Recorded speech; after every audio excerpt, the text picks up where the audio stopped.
You open your eyes and find yourself in a room you don't recognize. You can't recall where this is and who you are, only the hazy memories of being attacked yesterday. Chapter 1, Unfamiliar Room. I played up to like chapter 6 or 7 or something like that.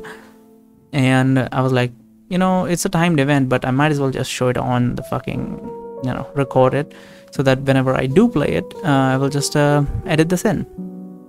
I really need a new mic, by the way. I honestly sometimes feel like that this one's like picking up the F's and the P's a bit too much, even though I got a cover on it, but whatever. You're running in a dark alley with no beginning and no end. Amidst the heavy shadows, do you read it amidst? Oh yeah, it's amidst. Why did I read it amidst? It's amidst the heavy shadows. Something ensnares you in your tracks, tearing open the dream.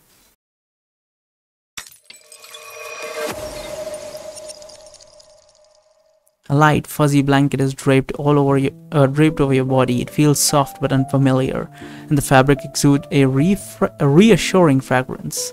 Try to get up. You're lying on a soft bed. The light blanket falls to the floor from your movement. The clean, gentle fragrance in the room reminds you of sunlit flowers, freshly baked bread. There's also a faint whiff of gel spray. What the hell is a gel spray? You're alone in the room, but it has clearly been tidied up by someone else. You look in the mirror. You seem to have been tidied up too.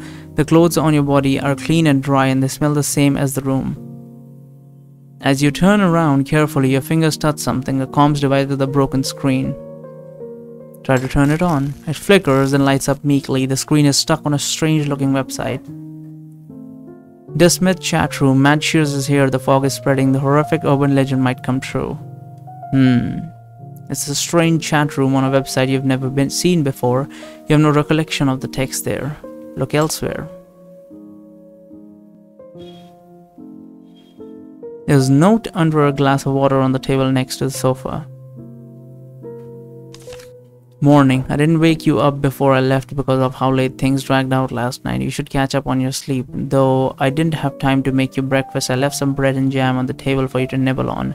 I'm going to work now. Rest well and wait for me to come home. Note also smells familiar. Your memory wavers. You don't seem to remember anything, yet feel oddly at peace. You vaguely feel that there's nothing unusual about this situation. Better eat and tidy up first before going out. Even if you are to investigate, you should start with this little house. And that's the initial story. Now we're supposed to basically collect these, whatever they are, like 61 of the quote-unquote clues. I'm not going to be reading these too much because most of them are same. As you can see, like this one will also be the same, this one will also be the same.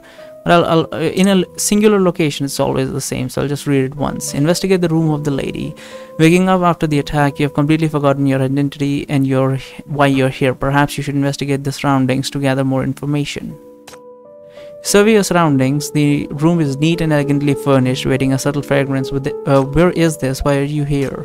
Seems that the note left for you is from your roommate, yet you can't recall your connection with this house. It's not polite to look at someone else's stuff either. What should you do? Now, I have inspected this room. You don't really get anything. He just says that all you came to realize that it's a lady, which we already know, so there's no point. Respect the privacy of your roommate. You decide to respect the privacy of your roommate by not rummaging through the items in the room. However, judging from the visible decor, your roommate is likely a woman. Besides this, you also notice a suitcase covered in stickers. Could it be that the person who lives here has a passion for travel? In the room, you discover a mirror reflecting a face that seems somewhat unfamiliar. Observe the person in the mirror. The reflection in the mirror responds to your gaze with an identical searching look. It is your face, yet you possess no memory that connects you to it. How many times is this guy going to lose his memory? That's hilarious. It seems you guessed correctly. You have indeed lost your memory to the point where you can't even remember yourself. You wander around the room, and on the balcony you stumble upon a spare jacket that hasn't dried yet. It resembles the field uniform of some investigator, exuding an air of efficiency. It's unclear whose clothing it is, yet it seems somewhat familiar because it's your clothing. So it does have some memory. You picked up the comms terminal you just discovered, its sharp angles starkly contrasting with the overall style of the room. I will observe the terminal. I've never turned it on actually, but I will just observe the symbol. Emblazoned on the back of the terminal is a symbol of two-headed snake intertwined with the letter M. Could this be a trademark, perhaps the emblem of an organization? That is the emblem of our organization, because when you start up the game, that's the symbol that shows up for the you know, the organization that we work for. Actually, I don't know the name of the organization that I work for. I mean, our character works for, at least.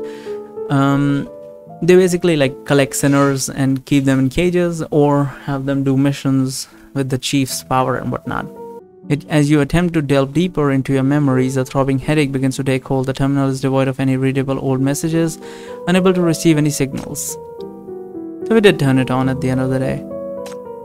There we go. So we're gonna move on to another area. Investigate Salon Street. Waking up from the attack, you have completely forgotten your identity. Why you're here, perhaps. Yeah, I've already read it there. You stroll along the street, but you fail to gather any useful information. The area seems to be a district with an outland flair, and accents of the residents are distinctively different. I don't know why would I knock on doors, but attempt to converse with the residents. Attempt to engage in conversation with the wandering inhabitants on the street, but they either stare at you with a silly smile or urge you to go away in fear. After several attempts, you still can't communicate with these people, so you reluctantly give up. Let's go to this place. Light in the fog. I should investigate. Yeah, I've seen this one, I believe. Not far from where you stand, you spot a floating lantern in the depths of the mist as follows your footsteps at a leisurely pace, as if intentionally teasing you. This is quote-unquote friendly, so we're gonna charge toward the lantern. You resolve to confront your fears head-on, swiftly running towards in the direction of the lantern, intending to reveal its true nature in one fell swoop. However, the lantern merely twirls a bit, then vanishes into the mist, only to light up again not far from you. Charge towards the lantern again. Undeterred, you swiftly charge towards the direction of the lantern again, eager to see just how far it can possibly go. However, the lantern merely twirls a bit, then vanishes into the mist, only to light up again, not far from you. Charge again. You decide to challenge the lantern to the end. You keep running towards the direction of the lantern. In the midst of the fog, you hear the jovial laughter of a young girl. The lantern seems to be having a great time playing with you. Suddenly, you feel a wave of dizziness washing all over you. It's as if you have traversed countless walls only to find yourself back where you started. So we got a item. So these are like the 4 people that we know so far. No doubt the person in the mirror is you, but you have no memories of the face at all. All you remember is that you were attacked earlier and then saved. Everything after that is total blank. This is the nice lady who saved us. You examine the room you woke up in meticulously, but not much information about the owner can be found. You only know it's a woman and a surprisingly good caretaker. This is Nightingale, our officer. Well, what is she compared to us? I mean, I think we are the chief and she is like deputy chief or something. I don't know. A woman named Nightingale has been calling on you on your device, seems really concerned about you. Once your device works again, you should contact her first thing. We have no clue who this is. Oh, is it the... wait. Oh, we are not the chief? Who is... wait, who is this? Because this looks like us. You find a piece of clothing belonging to a stranger in Adela's home. It looks like a uniformed investigator. Yeah, that is us. Okay. You'll probably see the connection later on. Why is there a marker on there or whatever? Has the comm device, a simple communication device. The screen is slightly cracked and the signal bars at the top right corner remain absent no matter how high you lift it. There are no old messages in the inbox, but you see a few missed calls from a person called Nightingale. Is it a person? Contact named Nightingale. Here's the faded photo too. Wait, why didn't I get the faded photo 1? Or maybe I will get it in a second. Pick up the faded photo which captures you chasing after the lantern in the fog. A few lines are written on the back of the photo. Light in the fog, lifting her lantern. The girl guides the lost one out of the fog, yet she is forever trapped within. And these are just the forum discussions. So we're gonna look at this. Fountain Square. Following the chime, you arrive at the Fountain Square, where the nightfall blends with a thin mist shrouding the entire street. Try to observe the surroundings. The fountain sculpture in the square brings to mind the post you just saw on the communication terminal. It appears that this is a legendary Salon Street.